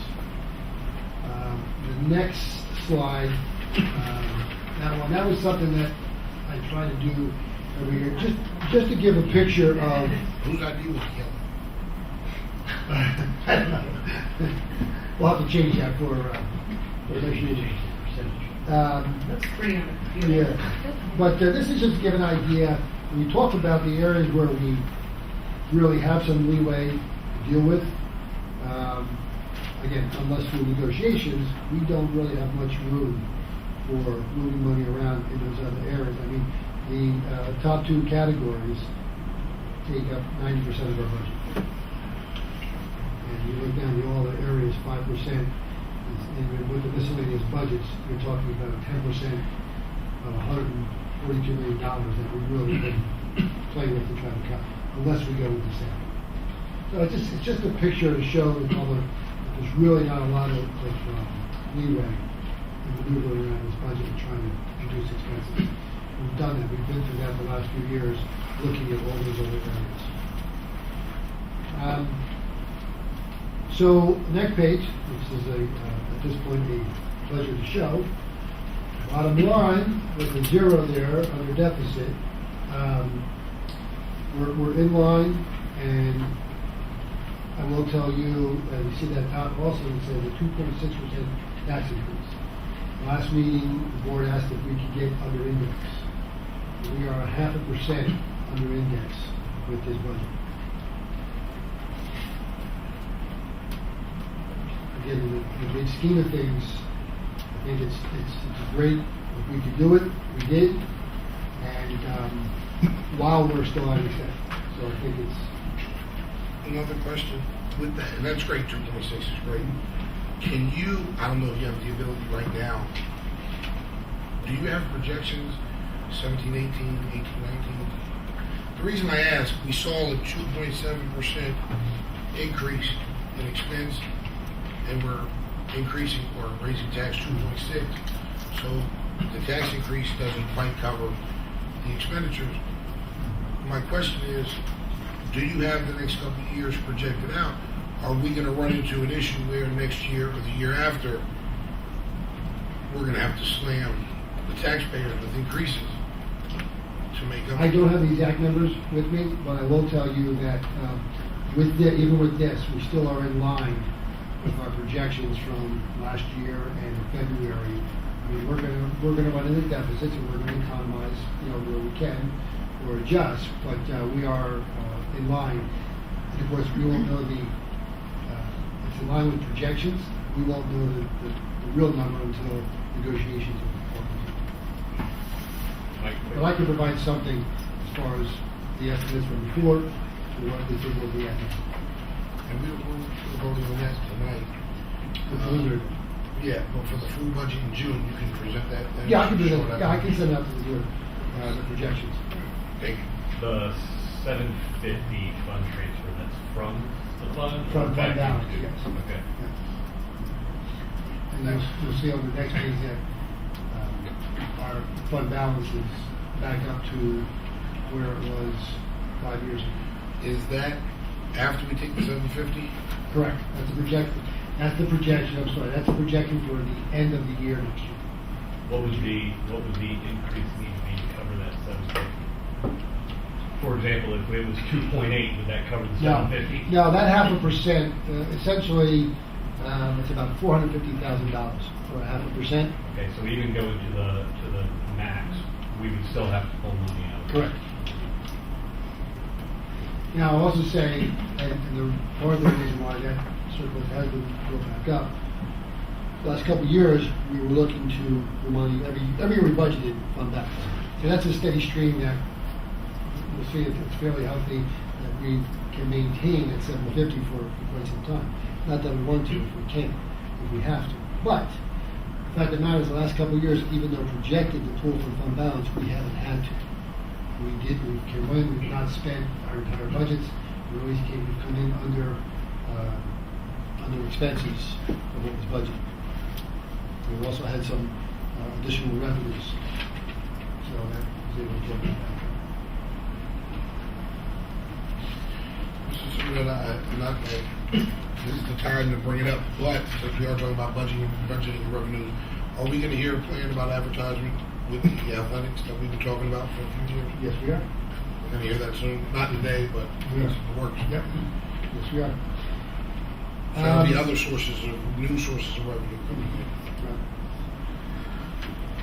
The first thing we had to do is adjust that with policy. Well, yeah, but I mean, we're going to start working on that. Correct. Don, once we adopt a tentative budget like this, then we can't really increase it. We can make changes to it, but typically is it that they have to go down or they have to stay the same?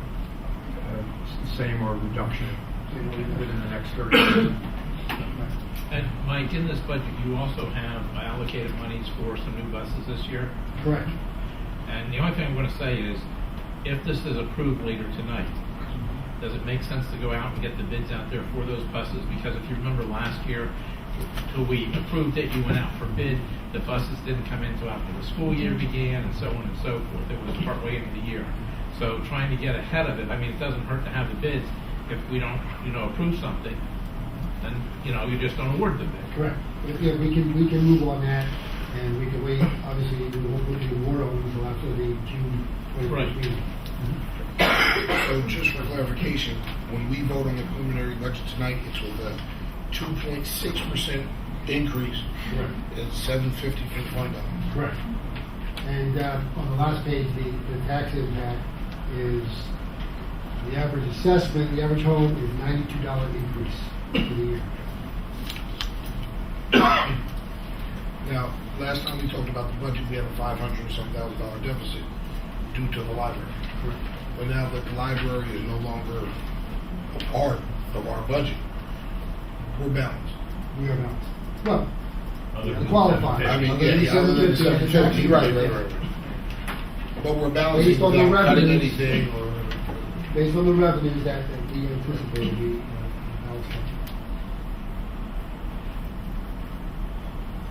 Could you reiterate the progress that was made on that debt so that we can emphasize and, if you will, honor the sacrifices that a lot of people have made over the course of the last few years to try to eliminate that debt?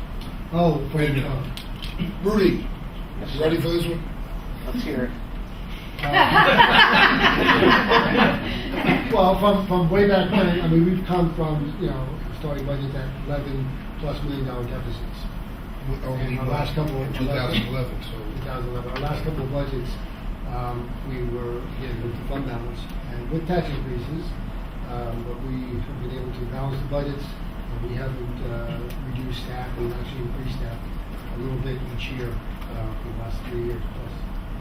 And, again, Mr. Reinhardt said it best, a lot of sacrifice, a lot of hard work by a lot of people in the district. Definitely a team effort from everybody from top to bottom.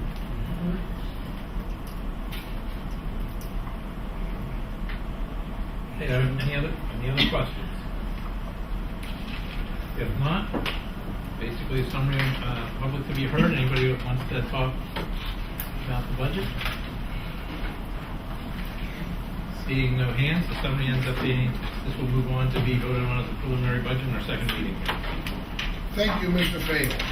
So basically what I'm going to do is ask to adjourn this meeting. We're going to open up another meeting just to take a vote quickly on the budget, and then everybody can leave, unless there's someone right now from the public who would like to be heard on non-agenda items only.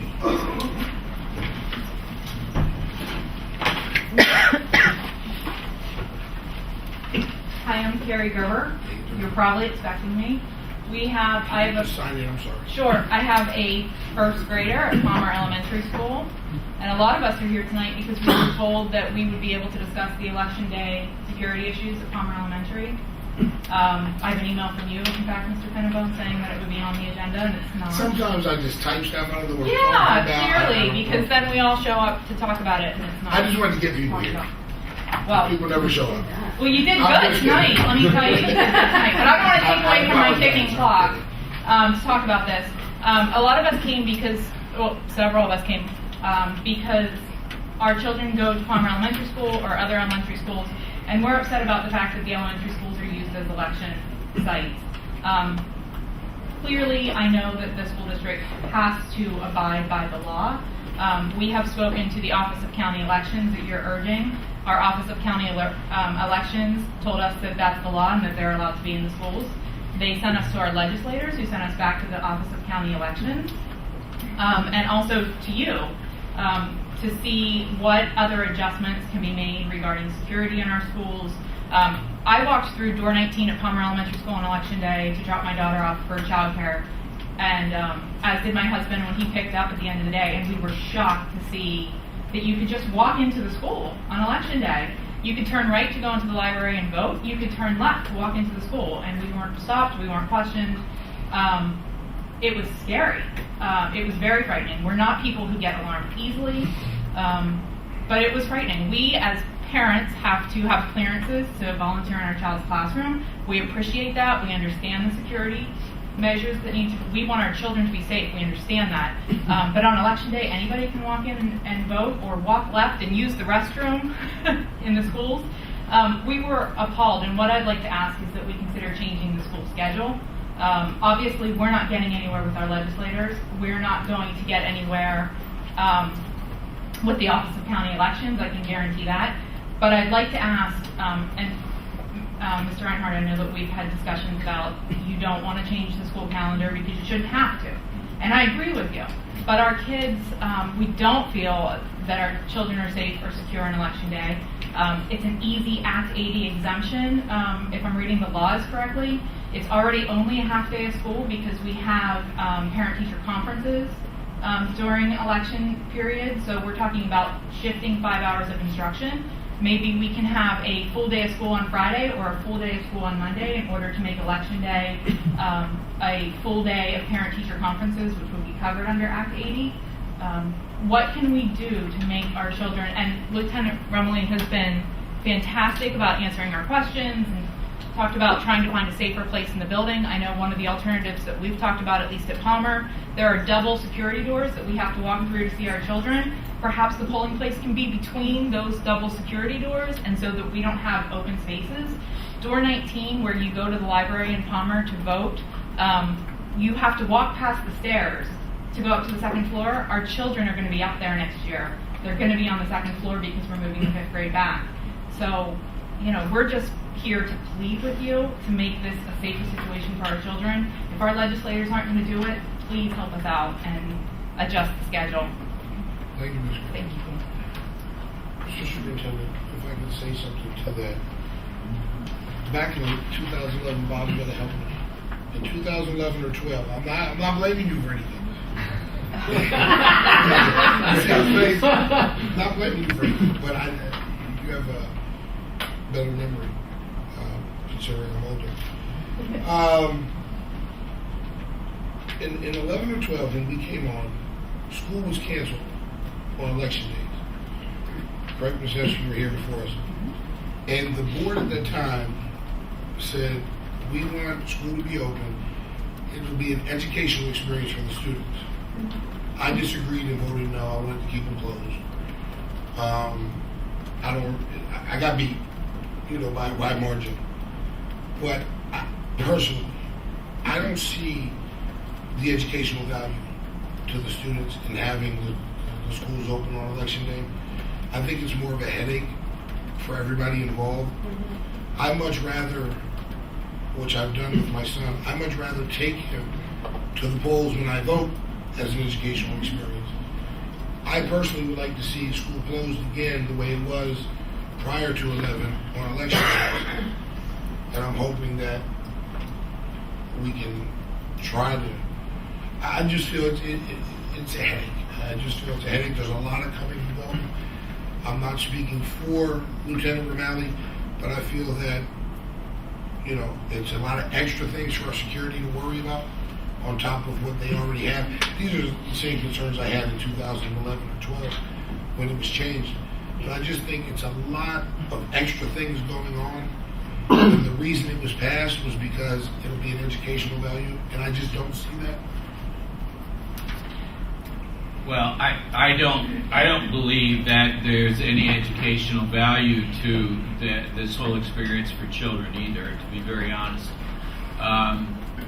The dilemma, the problem in terms of education is that we only have so many days in between, the testing. If I'm not mistaken, if you take a look at, we have the general election in November. We also have the primary election in April or May, however it falls. I think that this election day may have even occurred during testing. Did it? I think it did. The problem is more that than it is for kids to be watching and learning from polling. I don't think that's not where we're at.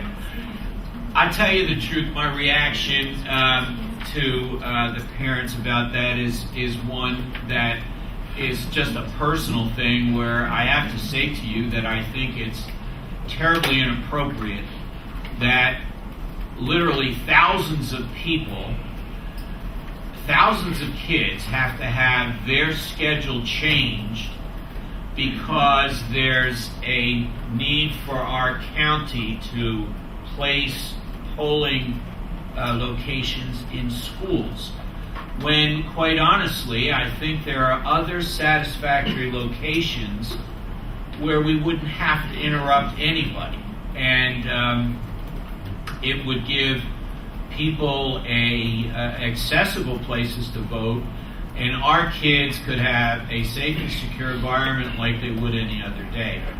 I just find it difficult to understand why we can't come to grips with the idea of finding other locations. The other thing that has me concerned, and I think that there's a lot of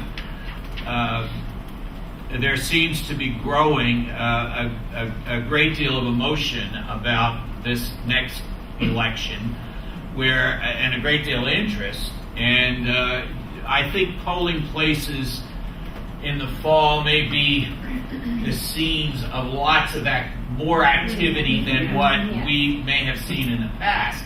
And I'll be very truthful with you. I think that's got to be a factor that we have to look at. If indeed we have lots more people out voting, that's lots more traffic, lots more people in and out of the schools.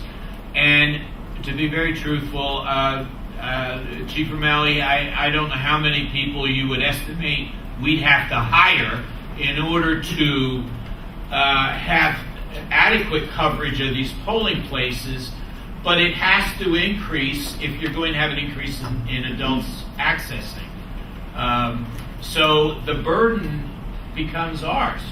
And I don't understand why it should be ours as a school district. Now, for the public and even the board, if they don't know, you reached out to Ms. Rumsey at elections. Right. And said you didn't want him in our building. And right. We were told, too bad. Essentially. Right. And that followed an order that was a formal plea that was issued several years ago by a former board. That's the judge responded and said the polling places are where they are. And I guess there are ways that you can petition to have them changed, but it's unlikely. The county did offer for us to have constables, but I don't know that we think that's an appropriate thing either, because they're not, with all due respect, they're not trained to work in an environment with children and so forth. So. And if I may just sure.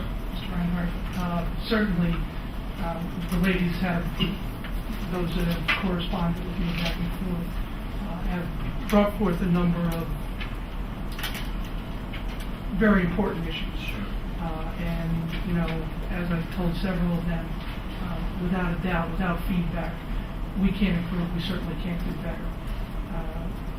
Looking forward to the election in November, without a doubt, I would fully expect a far greater turnout than what we saw, even the potential of a lot of other activities in and around the polling places, which potentially our children don't need to be involved with or experience probably.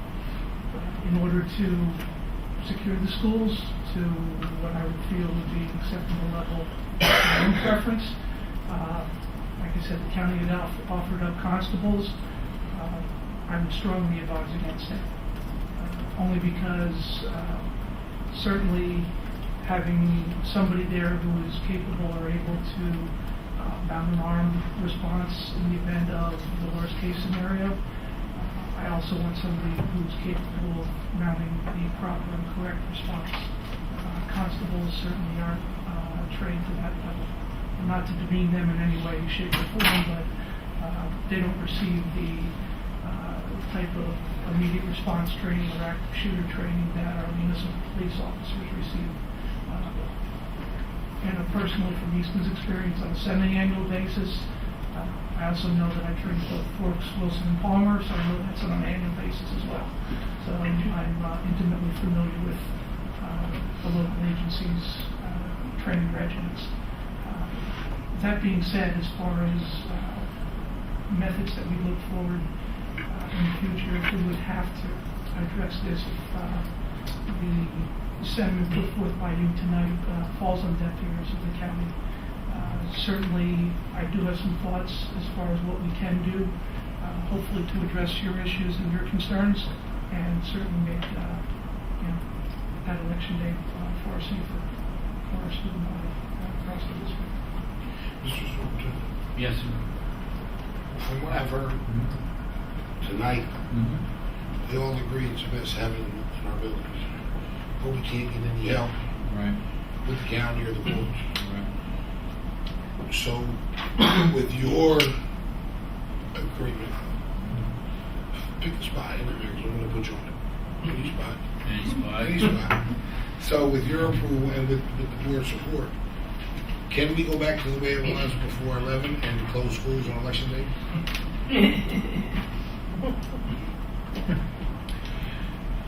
Well, I would say this to you, that, you know, with all due respect, you're going to approve the school calendar and you make adjustments in that, and if the board feels that you want to do that, that is certainly your prerogative. And I guess, again, my reaction was more to the fact that this just doesn't seem fair to alter the lives of so many people in order to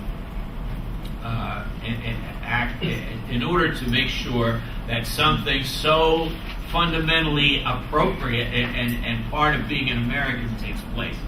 There should be some other options for us, and it's sad, but I just don't know that anyone else wants to hear other options. And I would say this to you, that everything's on the table. So we'll look at this if we're not given the election coming up. I think that's also something that we have to, and I have to consider, is the level of interest in this next election might be such that we shouldn't have traffic in and out of our buildings, automobile traffic, and so forth. So I think we probably should take a look at all options. And if you give us a chance to try to see if we can work with the county on this once again, and maybe meet face to face with them and sit down and talk about this, maybe we can find some other options. I thought this building could be a polling place. When you think about it, it's accessible, it's in Forest Township. That might, if that's acceptable, that might deter us from having to use one building. But they won't use this one because it has to be a certain amount of people need to be able to walk there. They have to get there. There's not enough houses for people if they have to walk to the polling places. Oh. So this one. Oh, all right. Well. So I'll give you my name, Sarah Andriatis. So I'm sure now all the emails that I sent, every single one of you. You're saying there's no safe option, but there are many safe options. No, I didn't say there were many. Within the school. If we try to put a voting area inside a school, it'll never be safe. Never.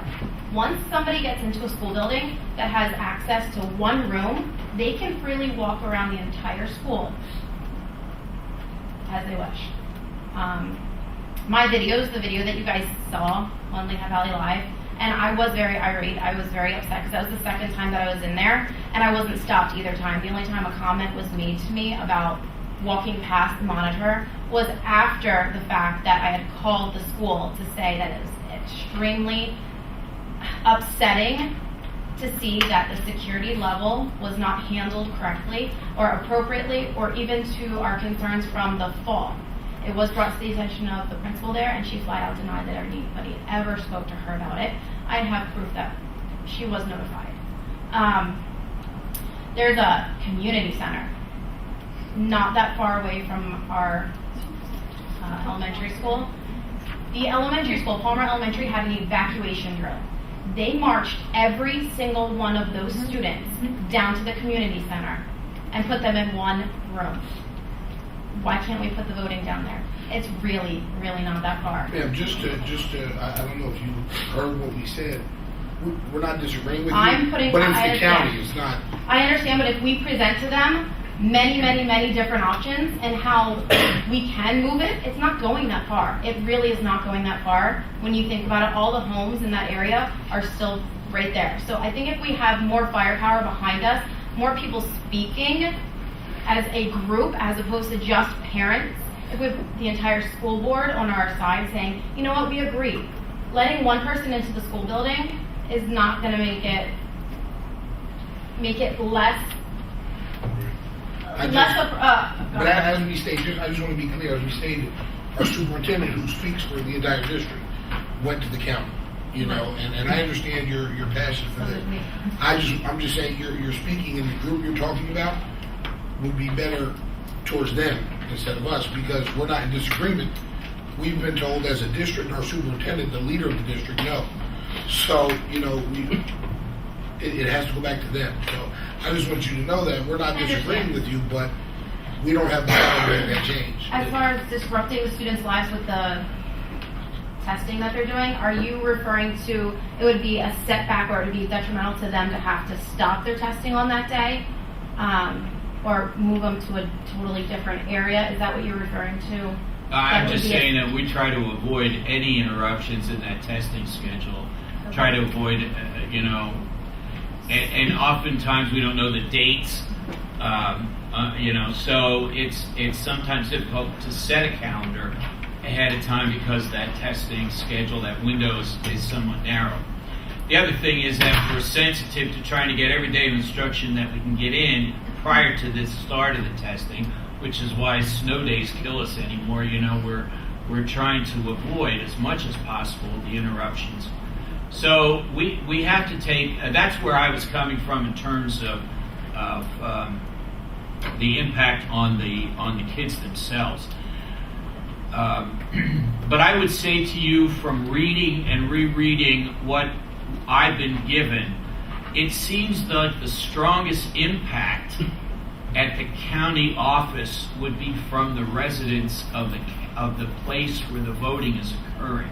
It's not so much the board's weight, but the weight of the residents who are there and using that as a polling place. That I think if you petition and there's 10 signatures on the petition to change, I think that requires them to look at it. And I'm wondering if that might be the answer for the various parents who feel strongly about it. You may have more push on this than maybe even the Board of Education. I think we would all have a much stronger push if we work together.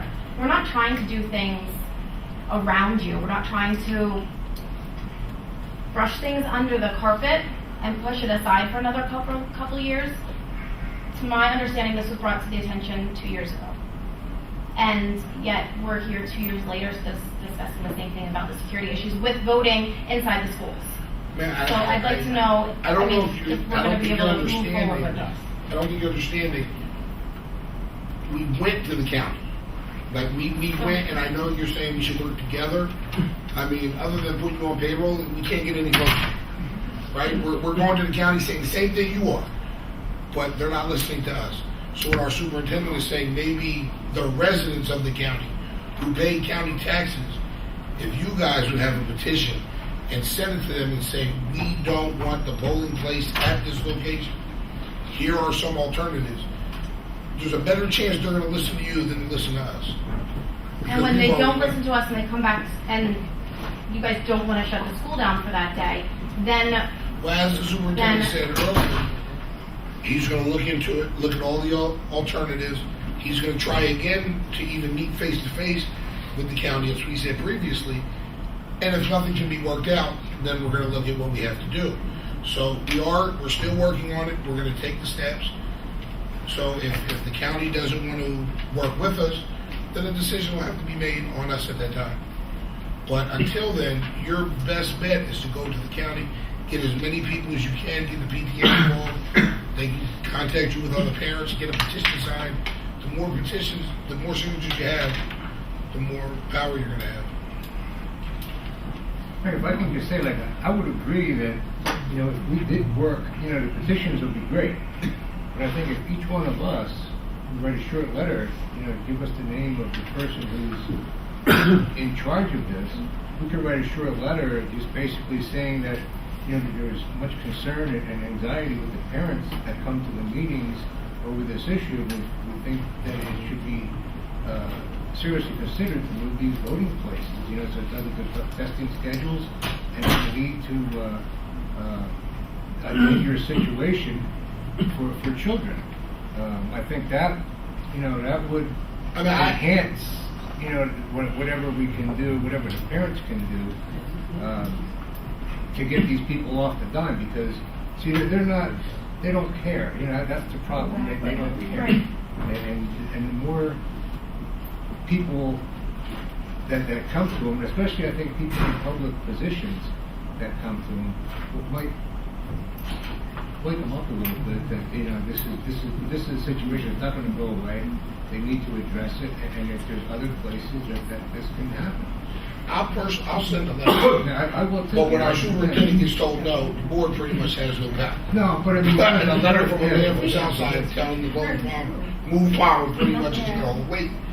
But I'll write the letter. Yeah, I will too. You know, if we all write letters, I mean, how hard is it? It takes 5 minutes to write a letter, get us the address of who we need to send it to, and we send it to. But again, 9 people sending a letter is going to do nothing. I think the community, the parents need to get together and. I think we have to let the superintendent take some action first here again, go back and re-communicate and everything. I think that's a starting point, and we have to give him that opportunity. You know, there's other repercussions, other ways and everything. And, you know, one thing they have is the law to hide behind, or the law to use. And so that's the piece that you have to overcome. So I think let's give John a chance for 2 months. The security to see how much it's going to be. I mean, I want to look at that option as well. So let's give him a month or 2 to come back. I mean, you know. And I agree with you, but the community are not part of the district. So while he's trying to meet and do that, they can get their petitions in. So on top of all their petitions and the superintendent going face to face, you know, hopefully deal crack and should move. And our letters, I think having us write letters is not a bad idea. Well, is it a state law that? Yeah, actually, the school district in 2007 went to court to try to remove polling places, and the court ruled against the school district, saying that the county has the exclusive power. So it would also be possibly helpful to write to the county council or the state representative. Is it the state or the county that's the county has the exclusive power right now, and the only way to change that is either the legislature to change the law. The state legislature, right? I think that's what was told to us. I think I would be remiss in this conversation if I just don't offer one other observation and comment. And I'm going to say it, Rudy, you're sitting here representing the newspaper, and I found it very, very disturbing that the newspaper would print and make available on their website a video of anything that's inside of our school, such as what you did with the video that was provided to you. As a parent, as a person concerned about safety, as people who we're paying lots of people to keep our schools protected, that does not help public schools for people to be doing that and newspapers to be doing that. That video was a very short clip, and in this case there were no children shown, but I think we should all take a moment and think about what would happen if indeed we had adults doing that in all of our buildings and not being real careful about that. I think Chief Romali and I have talked about that, and I don't think that's the way that we really need to go about talking about our security in our schools. I think there's a better way. I know there was some people who made some disparaging remarks about the individual who might have been stationed there that day. They don't know her. They don't know the training that she's had. It was terribly unfair and inappropriate. And personally, as somebody that's concerned about school safety, I don't think that our press or anyone else should be publishing those kinds of videos for all to see where security people are or aren't in public schools. I just have to say that. She was not a security guard. She was a monitor. Is that correct? Well, and Mr. Reinhardt, Go ahead. I wanted to address a couple of things for everybody. Certainly you mentioned the video of the third shot, and I'm not saying that it was wrong or right, but it proved the point that anybody and everybody could open that door and walk in. There was another way that you could have relayed that without using the video, and that's what I'm asking, that in the future, if you have a concern like that you relay that to the person who's in charge of the building, rather than I taking will a video. take your advice and I will giving do that it next to time, the but newspaper. it seemed to me, from discussions that I've had with other parents, that it was falling on deaf ears, at least for 2 years. Letters, emails that were sent and not responded to for 2 years, or, okay, we're going to look into it and we'll see what's going on. 2 years later, we still have parents concerned about it. We have principals who are smirking and pretty much saying they've never heard of any issue with security while there's voting inside a school. I don't believe there has been. I don't believe there's been an issue. In the to my fall, it knowledge. was brought to her attention that it was an unsecure location and to have the door unlocked and open, and actually in the fall there were people standing outside asking us as parents who we were voting for as we were taking our children into school. It was more crowding of a situation at that point in time. Granted, now this time nobody was standing there handing out pamphlets, but it was still an unsafe environment for any child to be in. And if nobody was going to do anything 2 years ago or last year or last fall, more information needed to get out. The public needed to know that the schools were not safe for their children. I think on top of what, and I'll go to you, Lieutenant, on top of what Superintendent just said, it's also, we don't encourage it, what you did, also for your safety as well. Now, you had a monitor there, she wasn't trained, but one of our other security staff under Lieutenant Romali, a security guard, when you came in and ignored the excuse me, they're automatically going to think you're there to do something bad, and they're going to treat you that way. And we don't want you to get physically harmed as well. That would have been perfect. It would have been perfect unless you got hurt. But it was, I will take the blame for that. If I got hurt by going through But in that respect. we don't want that to happen, and we don't want But other people to I'm follow a you. parent. If it was somebody who was going to do harm, I tackle them, tase them, I don't care what you do. Okay, please, let me. But that's the situation. Let me stop this Showing right that now, anybody can walk because, through. and I understand, there again, you're passionate on what you believe, I understand your concerns. When you entered the first time and were upset about it, basically, the security monitor who was at Palmer Township got the same instructions that the other security monitors did at the other 3 elementary schools that were used. Certainly, an unarmed security personnel is not going to stop anybody who has some real intentions of doing some harmful things. It's not going to happen. And, put yourself in their place. Are you going to put yourself in harm's way or jeopardize your health, your welfare, knowing you're unarmed and not understanding or not knowing what that person that is coming in or that is confronting you, what their potential is, whether they're armed, whatever their skill levels happen to be. You have no idea. They were instructed, and she was instructed to do exactly what she did after her first confrontation with you, and that was she contacted me. She wanted to know, did I want her to contact 911 and request a Palmer Township police response? I said no. I said, she seems upset. Stated she might come back. I said, okay. I did. I called the principal and I found she was there, and I went and talked to her personally. And I did just that. I asked her to. I said, please notify the principal. If she believes there's a problem escalating, she can notify 911 or myself or both at that time.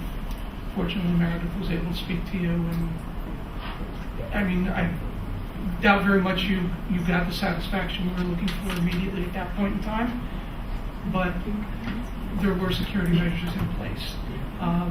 There were measures in place that I'm not willing to tip my hand completely in an open forum as far as what the procedures would be, but suffice it to say, because of the connection through the community, there were people who needed to know that the polling was going on. They were well aware of it, and there was a response that would have been coordinated. The monitors are supposed to be set up where during the polling station? Where she showed me she was, based on, and you explained the layout very well as far as based on where the library was and the stairwell. That was my concern, is certainly anybody gaining access to the second floor have access through the building. I So wanted it was her, appropriate for her to be located inside the library when I first came in? We'd like this conversation to be private somewhere. We feel we're divulging too much information publicly, because whatever he says, get out publicly, and we don't want to give up all our security and this and that publicly. So yeah, I have no problem discussing later on with anybody. That'd be fine. I hope you understand. I understand, that's fine. Thank you. Is there anyone else from the public who would like to be heard on non-agenda items only? Preferably someone that doesn't want to be tased or tackled. Listen, I'll get tased or tackled if you guys think I'm doing something inappropriate to protect children. Listen, I have I've been no tased problem. before. It's not fun.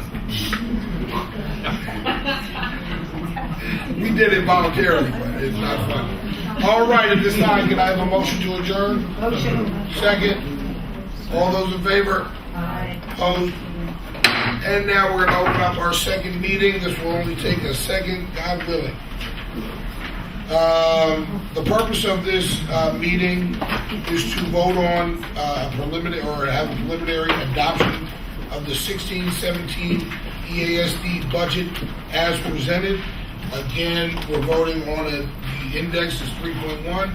We're voting on a tax, or we're presented a tax increase of 2.6 and taking $750,000 from our fund balance.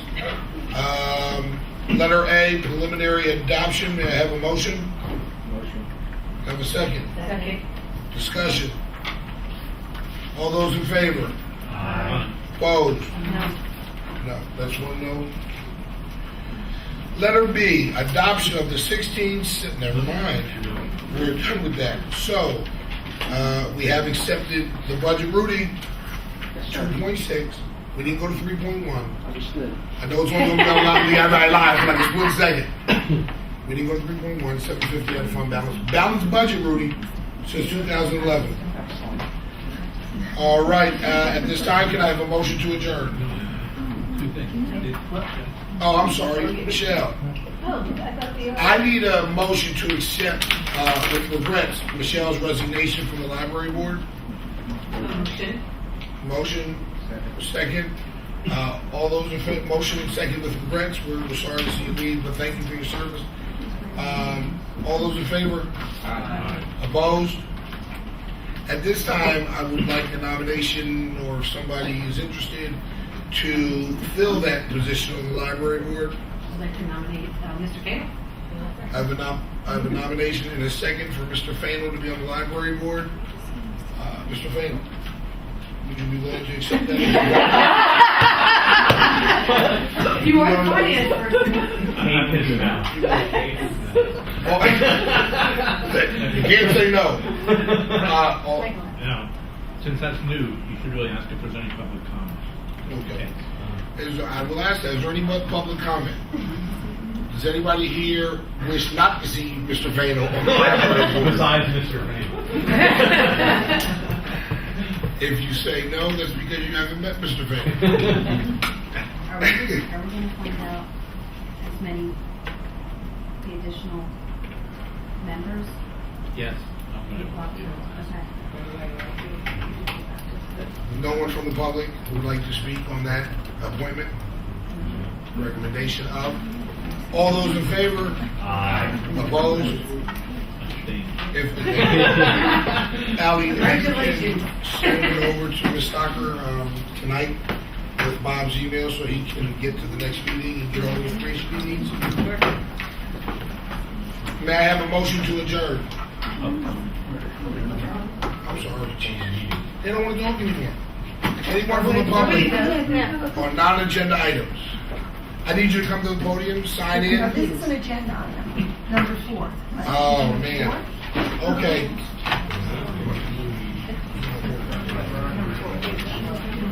Are you talking about from the last meeting? Well, I'm still confused about the library budget. Did you totally take that out? Totally. What That's happens to the library? They're closing down.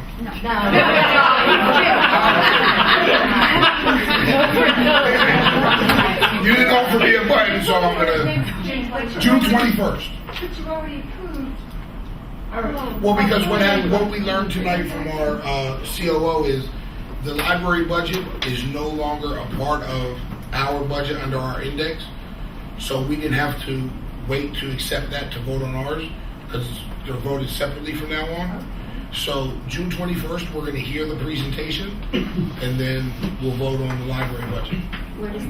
There were too many people here, and a member of the public asked if we could delay it till we could I find a place. understood all that, but I thought all this, I thought that since you took it out, I thought we can't bring it back then. I didn't know. Yeah, no, it's gonna. Okay. Would you like to say something about it? No. Frank, to be clear though, it's June 21st and June 28th, correct? Mike? June 21st, they will present their budget. June 28th, the board will vote on the budget. So comments and things like that on the 21st. First. Correct. Okay, thank you. Thank you. Wait, we have one more. I'm just confused too. So if you took it out of your budget, the library, so where would the library's budget money come from? Well, we were wondering if you could loan us. I have no idea. Mr. Silverman, can you explain that? We're covering the taxes. The district serves as a taxing agency for the library. Yeah. So it'd be just like it was in the budget, only now it's going to be approved as a separate tax rate.